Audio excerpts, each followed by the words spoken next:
All right, Ray, first off, back home to host another basketball camp with your Crew Life Foundation. Why do you keep coming back, and what are some of the messages that you're trying to impart to some of these young kids here in your hometown?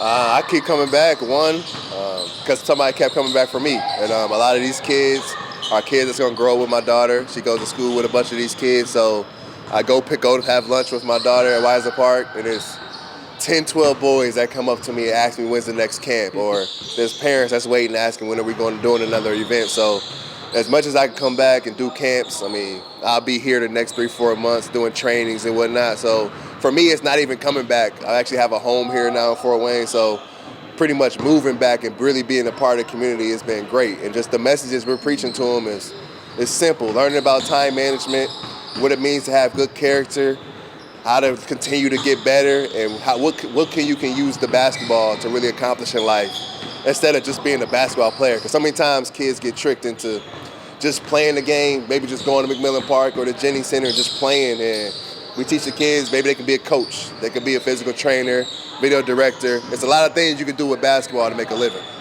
When you take a look at the Crew Life Foundation, when you formed it a few years back, the response from specifically the Purdue community, but also the Fort Wayne community, has been pretty resounding. Yeah. So how would you describe that, and what kind of pleasure has it been to see it blossom and kind of people in the Purdue community put their arms around it? Oh, it's been big time. I always say I made the best decision I could have made when I was 15 years old by committing to Purdue so young and staying, not just committing early, but staying loyal to the commitment, staying loyal to Coach Payne, even though when we sucked, we were last place in the league, and we turned it around and we won some games. So to have that and to have that type of love from university, it makes it all real. Because a lot of colleges, they preach about having family and a good culture, but with Purdue and with Coach Painter and the alum, it's been great to be received on this note.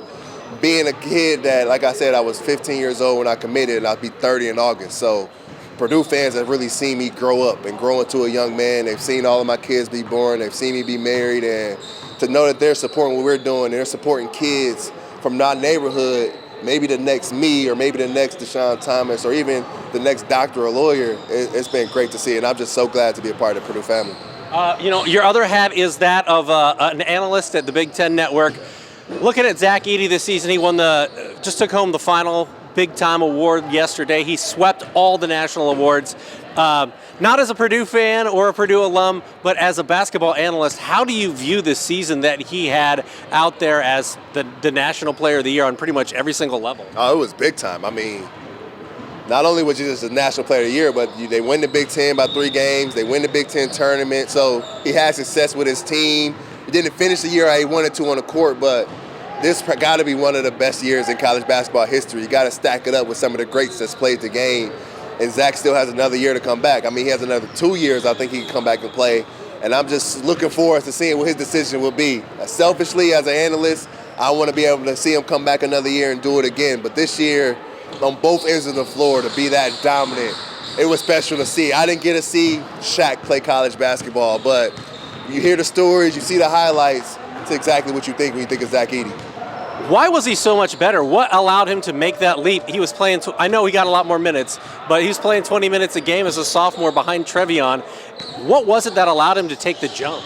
I think being in a great shape that he was in. Being with the Canadian national team, that gave him some confidence. Going and playing those games, you feel like you belong, you feel like you deserve being there, and that's pro ball. So when you come back to college, you feel a little bit better about yourself. And then he was in unbelievable shape. He could play the minutes. And then his teammates trusted in him. He had teammates that wanted him to succeed. He didn't have teammates that wanted to overshine him. They gave him the basketball. And so many times where you have good big men, but their guards just won't give him the ball. And you got Fletcher, you got Braden, unselfish guys, even Caleb in a sense. They threw the ball down low to the big fella. He stayed out of foul trouble, which was huge. There hasn't been a lot of great defensive big man that's going to end the season with more blocks than fouls. So he changed his body around, but he's been dedicated. I've been to practice. I've been to the games up there. Zach is the first one in the gym. He's the last to leave the gym. And when you're working that hard, good things happen for you. All right, I got to ask you the tough questions. Fairleigh Dickinson, a 16 seed. Those kind of things happen, but losing to double-digit seeds, unfortunately, in the NCAA tournament has been something that Purdue has struggled with over the last 5-6 seasons. What's the issue there? Is it each individual game? How do you take that and turn that into a positive where, going forward, you make sure that doesn't happen again? What's been the issue, and how do they solve it? I think it's just each individual game is different. I mean, you go back to North Texas, that was an older team playing a younger team.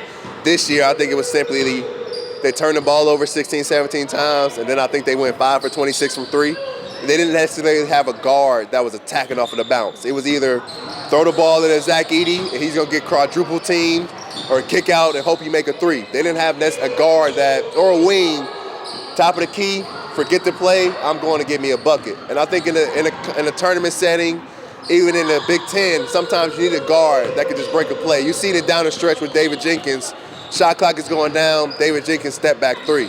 I think in the tournament scheme, you need a guy that can put pressure on the basket. And Zach Edey was their pressure on the basket, but he was their only pressure. I mean, you shoot 26 threes. There should have been a point in that game where the guards decided, no more threes. Let's get to the basket. Let's get to the free throw line. We're in a 1-on-1, and let's play in the lane. I think next season, you get Miles Coleman coming in. You got Cam Heide off of a red shirt. Fletcher Lawyer's going to be a little bit stronger. I think they got to find a way to develop a middle game. It can't be just 3 or post up. And when they develop that middle game, I think that's when Purdue can be really special. You look back to when Lewis Jackson played. You had Juwan Johnson in the middle.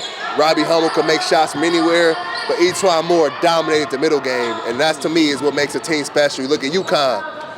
Big man inside. They got 3 guards that can attack the basket. Hawkins can make 3s. And I think that's the way you build a team. Now, your dad, can you take him one-on-one at this point? Yeah. Yeah.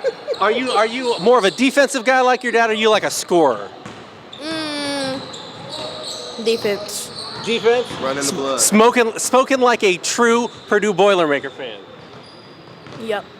Good deal. Well, final question. Hey, what's next for you? Are you still doing, the fundraising event this summer out at Fort Wayne Country Club? And if so, do you have any of the details on that? We don't have any details of it yet. It may not be at the Country Club this summer. We're looking to do it in August. We're developing everything right now, but we're going to have our summer league at McMillan Park. Crew Life is doing that again this summer. We're also, right now, we're looking for sponsors for our summer league. We have 150 boys and girls coming out. It's 3 days a week. It's all free. It's 4 weeks long, and that'll be our next thing we go into. And then July, we're going to have our camps again. Every week of the summer, we're going to have something going on. So if you're looking to be involved with Crew Life, you're looking to sponsor or be a part of our foundation, our academic nights, or even coming to speak to the kids, you can reach out to me at crewlifefoundation@gmail.com. But other than that, we're just staying in the gym. Good deal. And how do you spell your name, sweetie? Kyndal. Awesome. All right. Thank you very much. Congratulations.